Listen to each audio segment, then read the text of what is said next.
Good morning students. आज हम इस आयनिक इक्विलिब्रियम के बारे में पढ़ेंगे। इस इक्विलिब्रियम में हमने दो टाइप्स की डिस्कशन करनी थी। एक होता है केमिकल इक्विलिब्रियम और second one is ionic equilibrium. Chemical equilibrium हमारा कंप्लीट हो चुका था।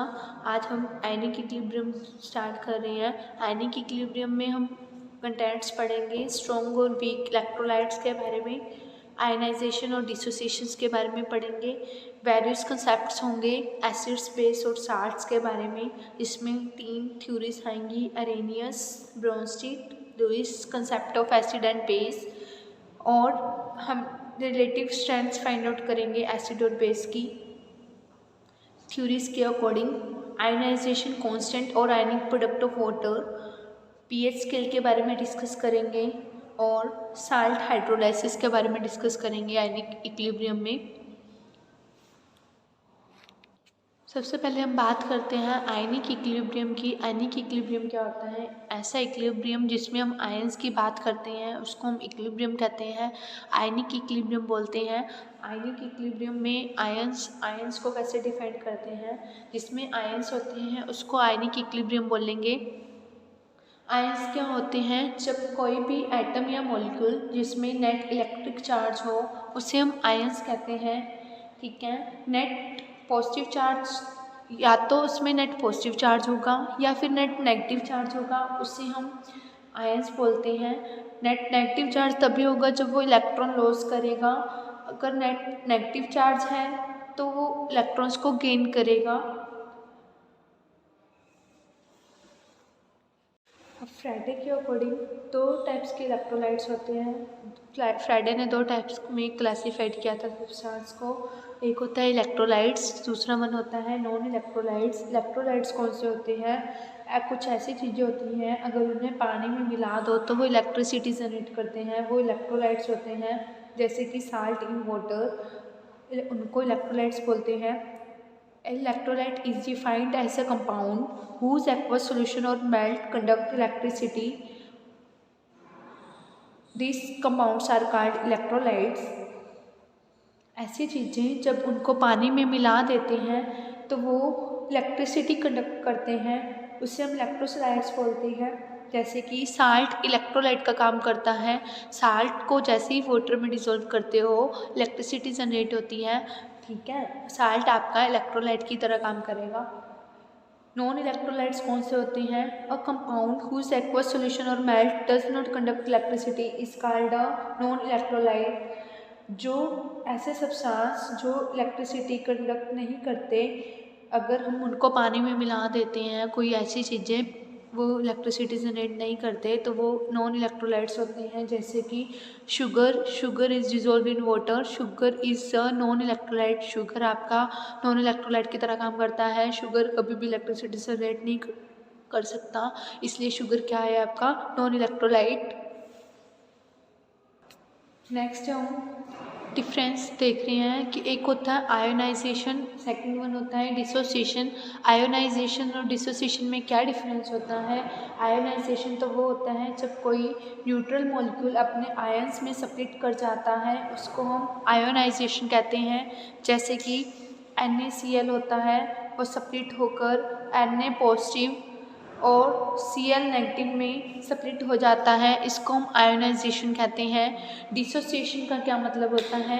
जब कोई भी सब्सटेंस पानी में अपने आयंस में सेपरेट आउट हो जाए उसको डिसोसिएट कहते हैं।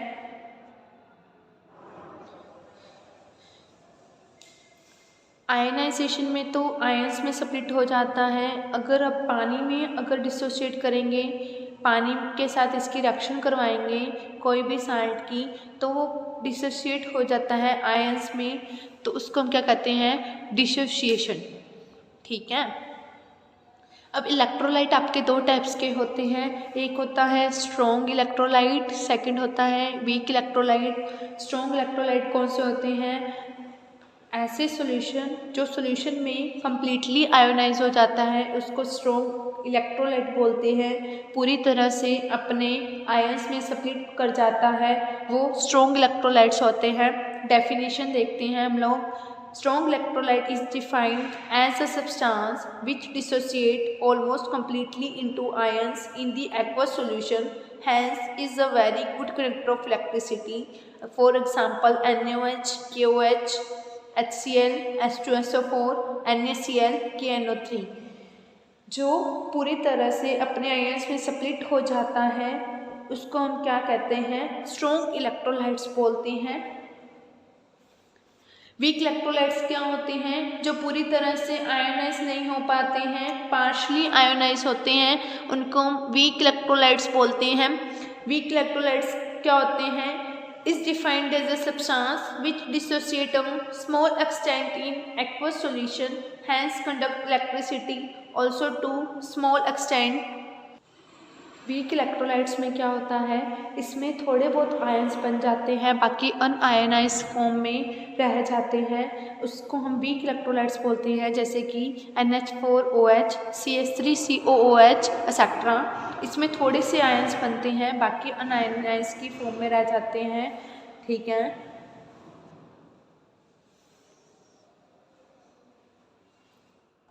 नेक्स्ट हमारा क्वेश्चन आता है कि जो इक्विलिब्रियम है वो किस में एग्जिस्ट करेगा, स्ट्रॉन्ग इलेक्ट्रोलाइट्स में एग्जिस्ट करेगा या फिर वीक इलेक्ट्रोलाइट्स में एग्जिस्ट करेगा। उसके अकॉर्डिंग हम कैसे पता चलेगा कि इक्विलिब्रियम जो काम कर रहा है वो स्ट्रॉन्ग इलेक्ट्रोलाइट्स में मिलेगा हमें या फिर वीक इलेक्ट्रोलाइट्स में मिलेगा, वो हमें कैसे पता चलेगा। हम इक्विलिब्रियम हमेशा वीक इलेक्ट्रोलाइट्स में एग्जिस्ट करता है क्योंकि उसमें आयंस भी होते हैं और अनायनाइज भी होते हैं, कुछ जो आयंस बने हैं वो भी होते हैं और जो आयंस नहीं बने हैं वो भी एग्जिस्ट करते हैं, इसमें दोनों एग्जिस्ट करते हैं, इसलिए इक्विलिब्रियम इसमें एग्जिस्ट करता है। ठीक है, थोड़े बहुत आयंस होते हैं, बाकी जो थोड़े रह जाते हैं अनायंस होते हैं, इसलिए इक्विलिब्रियम वीक इलेक्ट्रोलाइट्स में एग्जिस्ट करता है। In case of the weak electrolyte they are partially ionized, equilibrium is set up between ions and unionized electrolyte। Equilibrium जो आपका एग्जिस्ट करता है एक तो आयंस के बीच में, एक अनआयनाइज इलेक्ट्रोलाइट के बीच में एग्जिस्ट करता है, इसलिए आयनाइजेशन जो होती है इसको हम डबल एरो से रिप्रेजेंट करते हैं, ये इक्विलिब्रियम को शो करता है, इसको हम आयनाइजेशन इक्विलिब्रियम भी बोलते हैं। जैसे कि CH3COH को हमने वाटर में डिसॉल्व किया है, ये पार्शली चार्ज आ जाएगा और एक पे अनायंस होंगे, इसलिए ये क्या होता है, वीक इलेक्ट्रोलाइट्स में इक्विलिब्रियम एग्जिस्ट करता है। नेक्स्ट हम वेरियस कंसेप्ट ऑफ एसिड और बेस के बारे में डिस्कस करते हैं। सबसे पहले हमें इसमें एसिड्स और बेस के बारे में पता होना चाहिए। एसिड्स क्या होते हैं, एसिड वो सब्सटेंस होते हैं जो कम्प्लीटली डिसोसिएट होकर वाटर में हमें H पॉजिटिव आयंस डोनेट करते हैं। बेसिस वो होते हैं जो हमें हाइड्रोक्सिल आयन प्रोड्यूस करते हैं, OH नेगेटिव आयन प्रोड्यूस करते हैं। एसिड्स क्या होते हैं, सोर होता है, इनका टेस्ट खट्टा होता है। Bases are bitter in taste, bases कड़वे होते हैं टेस्ट में। ऐसी चीज़ें जो पानी में डिसोसिएट होकर H पॉजिटिव आयंस देती हैं उसको तो हम H पॉजिटिव एसिड्स बोलते हैं। ऐसी चीज़ें जो पानी में डिसॉल्व होकर OH नेगेटिव आयंस प्रोड्यूस करती हैं उसको हम बेस बोलते हैं।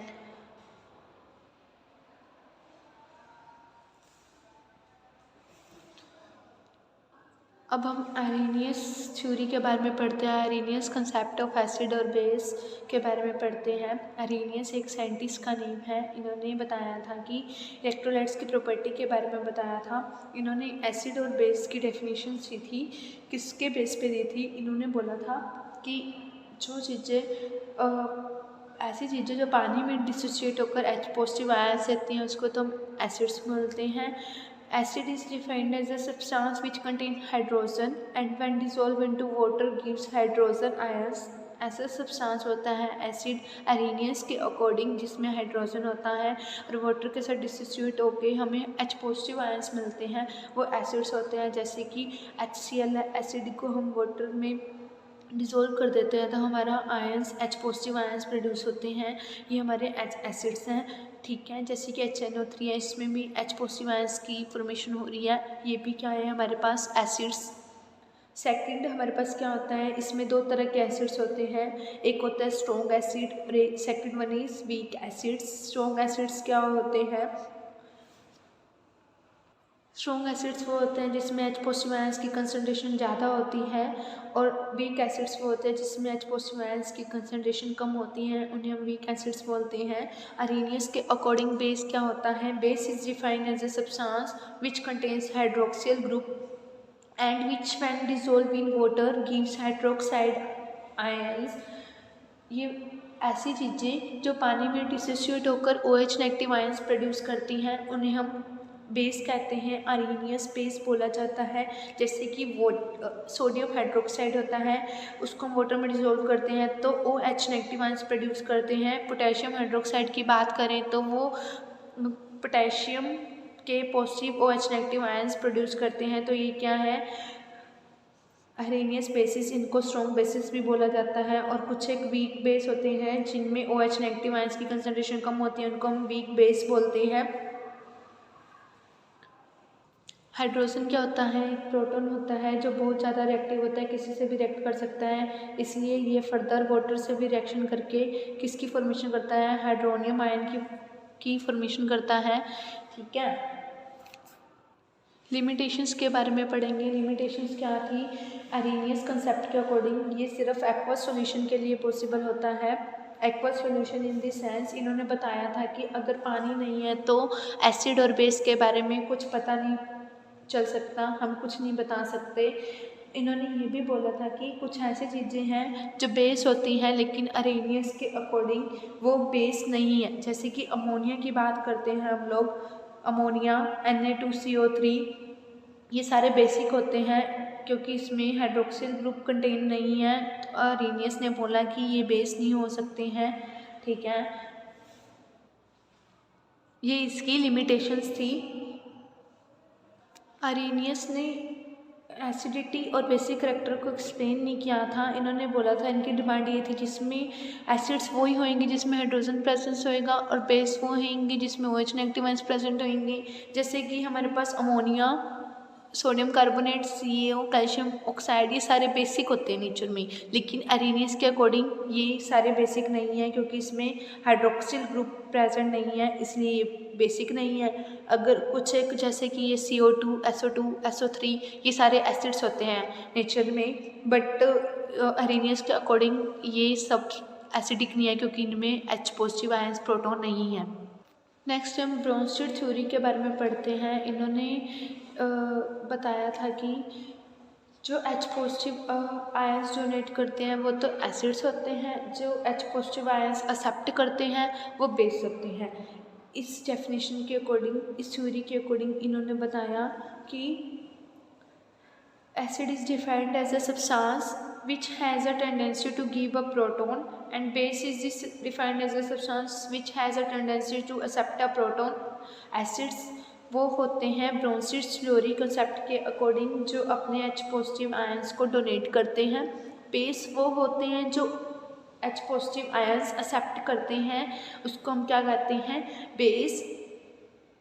जो डोनेट करती हैं उसको तो प्रोटॉन डोनर बोला जाता है, यानी कि एसिड्स जो बेस होते हैं उनको प्रोटॉन एक्सेप्टर बोला जाता है। जैसे कि एग्जांपल, HCl की वाटर के साथ रिएक्शन करते हैं तो ये क्या बनाएगा? हाइड्रोनियम आयन प्लस में क्लोरीन की आयंस की फॉर्मेशन कर देगा। अमोनिया की वाटर के साथ रिएक्शन करते हैं तो NH4 पॉजिटिव प्लस में OH नेगेटिव की। देखो HCl और ये वाटर, HCl हमें कैसे पता चलेगा ये एसिड है या बेस है? ये एक अपना हाइड्रोजन दे देते हैं, वाटर को डोनेट करते हैं, इसलिए क्या है? ये एसिड्स हैं, इसलिए क्या बन गए यहाँ पे? H3O positive ion, hydronium ion की फॉर्मेशन होगी।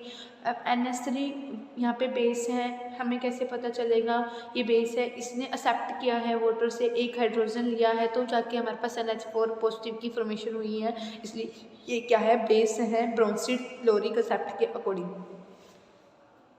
देखो इस थ्योरी के अकॉर्डिंग, इस कंसेप्ट के अकॉर्डिंग ये होना चाहिए कि H पॉजिटिव डोनेट करना चाहिए और H पॉजिटिव एक्सेप्ट करना चाहिए। कोई भी मॉलिक्यूल, हमें ये ज़रूरी नहीं है कि उसमें OH नेगेटिव बेस होने के लिए OH नेगेटिव की जरूरत होनी चाहिए या फिर H पॉजिटिव आयंस की जरूरत होनी चाहिए। सिर्फ इन्होंने इतना बोला जो H पॉजिटिव डोनेट करेंगे वो तो एसिड होएगा, जो H पॉजिटिव आयंस एक्सेप्ट करेंगे वो हमारे पास बेसिक होंगे। जैसे कि ये presence of the hydroxyl group are not essential substances to act as a base. जरूरी नहीं है कि OH नेगेटिव आयंस का होना ज़रूरी है रिएक्शंस में, वही बेस होते हैं। इनकी रिक्वायरमेंट यही थी कि सिर्फ एक्सेप्ट करना चाहिए प्रोटॉन को, किसी भी कहीं से भी ले बट एक्सेप्ट करे प्रोटॉन्स को, वो होते हैं बेस। देखो फर्स्ट रिएक्शन में क्या होता है, HCl की वाटर के साथ रिएक्शन करवाता है तो हाइड्रोनियम आयन और क्लोरीन आयन की फॉर्मेशन होती है। इसमें क्या होता है, ये रिवर्स रिएक्शंस होती हैं, इसलिए इनको एसिड बेस्ड रिएक्शंस भी बोला जाता है। रिवर्स रिएक्शन, इसमें रिवर्स प्रोसेस हो रहा है, जैसे कि H3O पॉजिटिव आयन अपना प्रोटॉन डोनेट करके HCl की फॉर्मेशन कर सकता है और क्लोरीन अपना एक एक्सेप्ट करके एसिड की फॉर्मेशन भी कर सकता है। क्लोरीन अपना एक प्रोटॉन लेके यहाँ से एसिड की फॉर्मेशन भी तो कर सकता है, इसलिए इसको एसिड बेस रिएक्शंस बोला जाता है या फिर रिवर्स रिएक्शंस भी बोला जाता है।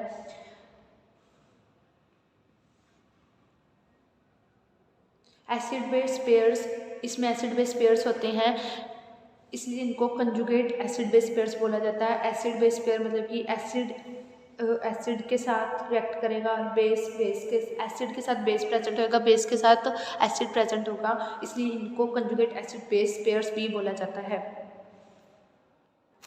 A और C रिएक्शन में वाटर आपका एसिड की तरफ ट्रीट कर रहा है और बेस की तरफ भी ट्रीट कर रहा है। ऐसी रिएक्शंस को हम क्या बोलते हैं, एम्फोट्रिक बोलते हैं, जो एसिड्स भी होते हैं और बेस भी होते हैं, जिनमें वाटर जो एक्ट करता है एसिड्स की तरह भी और बेस की तरह भी, उनको हम एम्फोट्रिक बोलते हैं। देखो हमें पता कैसे चलेगा कि कंजुगेट एसिड्स और कंजुगेट बेस कौन सा होता है। यहाँ पे एसिड और बेस की जब रिएक्शन करवाता है तो वो कंजुगेट एसिड कंजुगेट बेस बन जाता है। कैसे बन जाता है, जब हम कंजुगेट एसिड, यहाँ पे हम एसिड की बात कर रहे हैं, स्ट्रॉन्ग एसिड की बात करें, वो वहाँ पे जाके वीक बेस बनेगा, बल्कि कंजुगेट बेस बन जाएगा। अगर हम बेस की बात करते हैं वो कंजुगेट एसिड बन जाएगा, कंजुगेट एसिड की फॉर्मेशन हो जाएगी, कंजुगेट बेस की फॉर्मेशन हो जाएगी हमारे पास, ठीक है। देखो इसमें उल्टा होता है, जो एसिड की तरह एक्ट करता है वो कंजुगेट बेस की तरह एक्ट करेगा और जो बेस होते हैं वो कंजुगेट एसिड की तरह एक्ट करेगा। हमारे पास क्वेश्चन है, what will be the conjugate bases for the following Bronsted acid HF, H2SO4, HCO3। Conjugate base कौन सा होएगा इसका, एसिड कौन सा है, Bronsted acid H positive ion, conjugate base भी इसका H पॉजिटिव आयन से ही बनेगा। जो ब्रोंसिड बेस होएगा वो कंजुगेट एसिड होगा, जो कंजुगेट बेस होएगा ब्रोंसिड एसिड होगा। देखो इनकी लिमिटेशन यही थी कि इन्होंने बोल दिया था कि ये एसिडिक ऑक्साइड और बेसिक ऑक्साइड की वाटर की एब्सेंस में रिएक्शन नहीं करवा सकते। अगर वाटर होएगा H पॉजिटिव आयंस होंगे तो रिएक्शन करवा सकते हैं, नहीं तो नहीं, तो ये एसिडिक ऑक्साइड्स की रिएक्शन नहीं करवा सकते।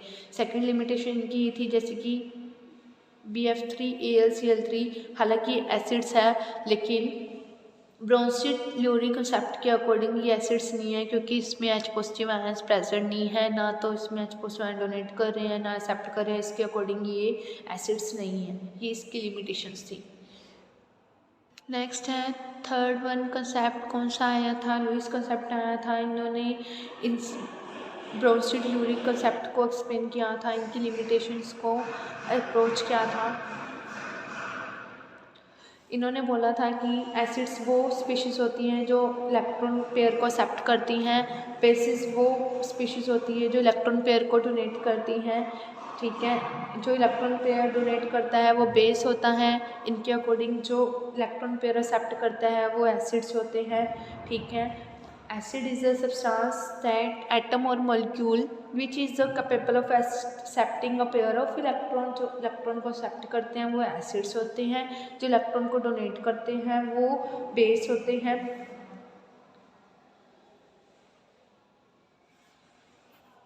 देखो हमारे पास ये BF3 और NH3 के बीच में रिएक्शन दिखाई हुई है, हमें कैसे पता चलेगा इसमें लुईस एसिड कौन है, लुईस बेस कौन है। जो इलेक्ट्रॉन्स को एक्सेप्ट करते हैं वो तो एसिड्स हैं। अब एक्सेप्ट कौन कर रहा है, किसको ज़रूरत है इलेक्ट्रॉन्स को, फ्लोरीन के लिए ज़रूरत है, क्योंकि बोरोन का ऑक्टेट कंप्लीट नहीं होता, इसकी वैलेंस शेल में 3 इलेक्ट्रॉन्स होते हैं, तो ये शेयरिंग ऑफ इलेक्ट्रॉन करेगा, एक्सेप्ट करेगा इलेक्ट्रॉन्स, इसलिए क्या है BF3 एक लुईस एसिड है, NH3 अपने इलेक्ट्रॉन्स को डोनेट करता है, इसलिए ये क्या है एक लुईस बेस है। नेक्स्ट हम क्या डिस्कस कर रहे हैं, आयनाइजेशन कांस्टेंट और आयनिक प्रोडक्ट ऑफ वाटर के बारे में डिस्कस कर रहे हैं। इसमें जो वाटर होता है आपका एसिड की तरह भी बिहेव करेगा और बेस की तरह भी बिहेव करेगा, मतलब कि आयंस में बात करेंगे हम, वाटर आपका आयनाइज हो जाएगा, ठीक है। जैसे कि वाटर है वो आयनाइज होकर एच पॉजिटिव आयन और एच नेगेटिव आयंस में कन्वर्ट हो जाता है। सेम हम वाटर की एडिशन करवाएंगे तो वाटर एसिड की तरह और बेस की तरह एक्ट करता है। ये हाइड्रोनियम आयन और हाइड्रोक्सिल ग्रुप में कन्वर्ट हो जाता है। इसको हम बोलते हैं ionic product of the water. इसकी आयनाइजेशन, हमने डिसोसिएशन कांस्टेंट निकालना है तो हम क्या करते हैं, active mass of the product to the active mass of the reactant. जैसे हम इक्विलिब्रियम में, केमिकल इक्विलिब्रियम में निकाला था law of mass action, same हम वैसे ही करेंगे। अब हमने क्या करना है, आयनिक प्रोडक्ट ऑफ वाटर निकालना है। इसको हम KW से डोनेट करते हैं, KW से डोनेट करते हैं। इसको हम कैसे लिखेंगे, H positive ion, H3O positive और OH नेगेटिव। इसको लिखने का क्या फॉर्मूला होता है हमारे पास, active mass of the product to the active mass of the reactant. यही फॉर्मूला होता है हमारे पास लॉ ऑफ मास एक्शन निकालने का। और ये हमारे पास लिक्विड्स हैं दोनों, तो प्योर लिक्विड्स की कंसंट्रेशन यूनिट होती है, इसलिए इनकी कंसंट्रेशन 1 होती है। इसको हम 1 पुट कर देंगे तो इसके अकॉर्डिंग हमारा क्या फॉर्मूला बन जाएगा, वो आयनिक प्रोडक्ट ऑफ वाटर क्या आ जाएगी, H3O positive active mass of the hydronium ion and hydroxyl ion. किसके इक्वल होती है ये, it is may be defined as the product of molar concentration of the H positive ions and hydroxyl ions as H positive ions in the water। अगर water में dissolve करते हैं तो फिर से हमारे पास क्या बन जाएगा, हाइड्रोनियम आयंस की फॉर्मेशन होती है। आयनिक प्रोडक्ट क्या होता है, ये प्रोडक्ट होती है दो मोलर कंसंट्रेशन की, एक तो होती है hydronium ion and hydroxyl ion. इन दोनों की प्रोडक्ट को हम क्या बोलते हैं, आयनिक प्रोडक्ट ऑफ वाटर, मतलब कि दो आयंस की प्रोडक्ट करते हैं हम इसमें, इसको हम आयनिक प्रोडक्ट ऑफ वाटर भी बोलते हैं। देखो आयनिक प्रोडक्ट एक्सपेरिमेंटली इसकी इन दोनों की वैल्यू 1 इंटू 10⁻⁻7 थी। दोनों की मल्टीप्लाई करते हो तो हमारे पास क्या आएगा, 1 इंटू 10⁻⁻14। ये हमारे पास क्या आती है, आयनिक product of the water. Experimentally थी ये वैल्यू, इसलिए हमारे पास ये वैल्यू के अकॉर्डिंग जो आयनिक प्रोडक्ट ऑफ वाटर होते हैं 1 इंटू 10⁻⁻14, ये आपने ध्यान रखना है। ये वैल्यू हम आगे न्यूमेरिकल्स में यूज़ करेंगे। आयनिक प्रोडक्ट ऑफ वाटर की वैल्यू हम 1 इंटू 10⁻⁻14 होती है। नेक्स्ट हमें कोई भी सॉल्यूशन दिया हुआ है, हमें उसका फाइंड आउट करना है कि वो एसिडिक है या बेसिक है। हमें कैसे पता चलेगा, तो हमें वो पीएच स्केल से पता चलेगा कितना एसिड्स है कितना बेसिक है। अगर हाइड्रोजन आयंस ज़्यादा है तो वो एसिडिक होता है, अगर हाइड्रोजन आयंस कम है वो बेसिक होगा। तो मेजरमेंट उसकी कैसे करेंगे हम, एक्यूरेट वैल्यू कैसे पता चलेगी, वो हमें पीएच स्केल के बेस पर पता चलेगी। पीएच स्केल क्या होता है, पी का मतलब तो होता है पावर, H का मतलब होता है hydrogen, power of hydrogen ion.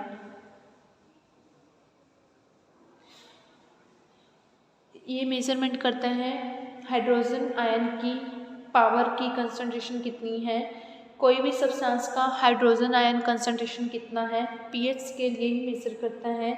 इसीलिए हाइड्रोजन आयन की कंसंट्रेशन को मेज़र करने के लिए पीएच स्केल का हम यूज़ करते हैं।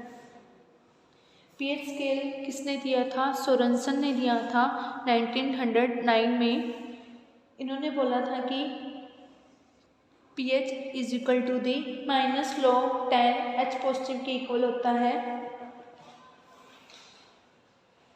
pH की वैल्यू किसके इक्वल होती है, -log of logarithm of the H positive ion, क्योंकि ये H पॉजिटिव आयंस कंसंट्रेशन पर बेस होता है। H पॉजिटिव आयन की बात कर लो या फिर H3O पॉजिटिव आयंस की बात कर लो, दोनों सेम ही है। ये भी वाटर में डिसॉल्व करने के बाद हाइड्रोनियम आयन बन जाता है।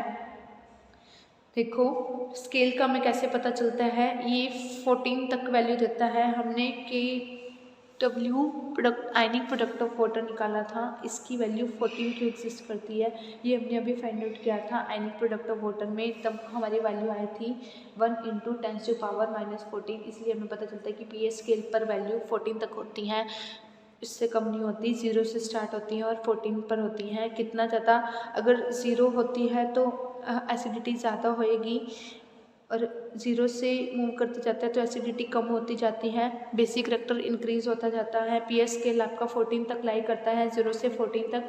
0 से 7 तक 0 से 6 तक एसिडिक करेक्टर शो करता है, 7 से 14 8 से 14 आपका बेसिक करेक्टर शो करता है और 7 पे आपकी वैल्यू न्यूट्रल हो जाती है। नेक्स्ट हमने रिलेशन फाइंड आउट करना है कि जो हमारी वैल्यू होती है यानी प्रोडक्ट ऑफ वाटर एसिड और बेस की कितनी लाई करती है, 14 होती है, वो कैसे हमें पता चलेगा। पीएच स्केल की वैल्यू 14 तक एग्जिस्ट करती है, वो हमने चेक करने के लिए हमें रिलेशन फाइंड आउट करना होगा। जैसे कि पीएच की वैल्यू किसकी इक्वल होती है, logarithm of the hydrogen ion concentration की, और हाइड्रोक्सियल आयन की बात करते हैं तो POH की value minus of log OH negative ion concentration की इक्वल होती है। हमारे पास ये रिलेशन था, हाइड्रोनियम आयन और हाइड्रोक्सियल आयन की concentration ionic product of water की इक्वल होती है। ये हम रिलेशन पीछे फाइंड आउट करके आए हैं आयनिक प्रोडक्ट ऑफ वाटर में से।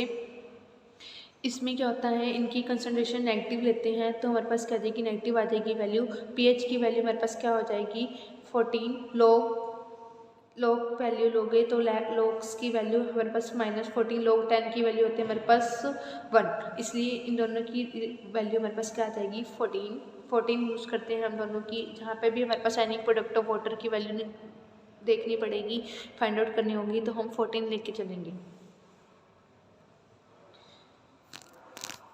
देखो अब हम न्यूमेरिकल्स की बात करते हैं। न्यूमेरिकल्स में क्या होता है, हमें हाइड्रोनियम आयन और OH नेगेटिव आयन की कंसनट्रेशन फाइंड आउट करनी है।